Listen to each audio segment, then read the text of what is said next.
नमस्कार, माझ्या चॅनलवरती तुमचं स्वागत आहे। आज आपण बनवणार आहोत कोंब आलेलं कडधान्य जे मिक्स आहेत। त्याच्यासाठी एक बटाटा घेतला आपण चिरून आणि एक टमाटर, साहित्यामध्ये एक टमाटर घेतलं, एक कांदा, 10-12 लसणाच्या पाकळ्या, 10-15 ओलं नारळ आणि कोथिंबीर आणि एक अद्रकचा तुकडा 1 इंचचा, त्याला आपण छान चिरून घेतला। आता हा सगळा मसाला आपण मिक्सरच्या भांड्यामध्ये वाटून घेऊया। त्याच्यामध्ये आपण ओलं नारळ घेतलेला आहे, एक टमाटर, एक कांदा, कोथिंबीर, 10-12 लसणाच्या पाकळ्या आणि 1 इंच अद्रकचा तुकडा। आता याला आपण ह्या साहित्याला छानपैकी मिक्सरमध्ये बारीक असं वाटून घेऊया। त्याच्यानंतर हा उसळ जी आहे आपण कुकरमध्ये बनवूया। त्याने काय होणार की त्याला चव पण छान येणार आणि जी ग्रेव्ही येणार कुकरमध्ये ती खूप छान येणार। आपण तेल ओतून घेतलं आहे, त्याच्यामध्ये कढीपत्ता टाकलेला आहे आणि 2 चम्मच हा कांदा लसूण मसाला टाकलेला आहे, जो माझ्याकडे तयार होता।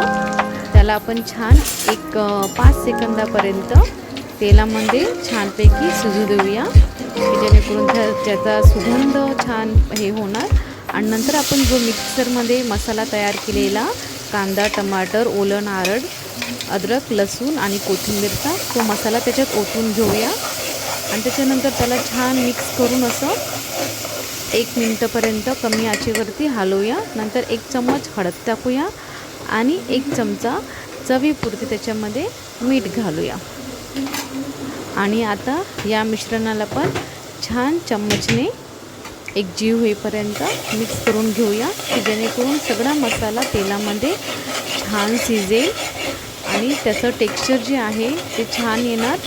तेलामध्ये मसाला शिजला की त्याचा सुगंध पण छान सुटतो।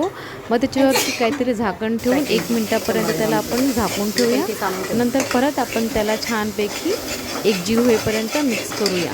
आणि आता आपण जे कडधान्य मिक्सवालं जे भिजवलेलं होतं मूठ आलेलं, त्या कडधान्याला आपण त्याच्यामध्ये टाकूया आणि त्याला पण छानपणे आपण चम्मचनी मिक्स करून घेऊया, की जेणेकरून मसाला जो आहे तो कडधान्यामध्ये छान मिक्स होऊन जाणार। आणि त्याला पण 1 मिनिटापर्यंत थोडंसं झाकण ठेवून आपण तेल सुटेपर्यंत कमी आचेवरती ठेवूया।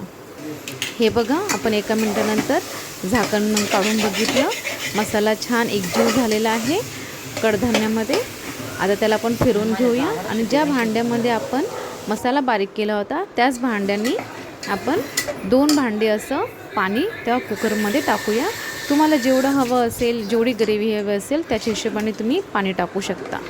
त्याच्यानंतर आपण हे बघू शकता, मला एवढं हवं होतं तर मी 1.5 मिक्सरचं भांडं पाणी टाकलं आहे आणि नंतर मग कुकरचं झाकण लावून आपण त्याला 3 शिट्या व्हायला ठेवून देऊया। आता 3 शिट्या होऊ दिल्यात मी। आता बघूया आपलं जे उसळ होतं ग्रेव्हीवालं ते तयार झालेलं आहे। तर ते कसं झालेलं आहे तुम्ही समोरून स्वतः बघू शकता, की आपण जे कुकरमध्ये बनवलं त्याच्यामुळे त्याला खूप छान असं टेक्स्चर आलेलं आहे।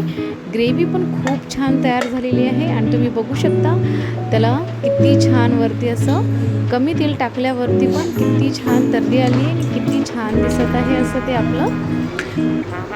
अजून अशा नवीन रेसिपीसाठी माझ्या चॅनलला लाईक करा, शेअर करा आणि सबस्क्राईब करा। थँक्यू।